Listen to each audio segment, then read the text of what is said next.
Welcome to Medical Dialogues. I'm Roshni Dal. Let's look at today's top health highlights. DCGI calls out WHO for prematurely blaming Maiden Pharma for cough syrup-linked deaths in Gambia. Calling out the World Health Organization for prematurely blaming an Indian company for the deaths without verification, India's drug regulator claimed that the samples of Maiden Pharma's cough syrup suspected of being linked to deaths of children in Gambia were not contaminated with DEG and EG and have been found to be of standard quality.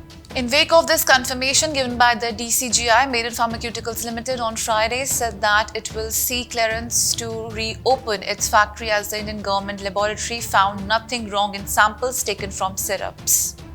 Meanwhile, commenting on the latest development, Maiden Managing Director Naresh Kumar Goyal told media that I have full faith in Indian regularity and judiciary processes. I have not done anything wrong.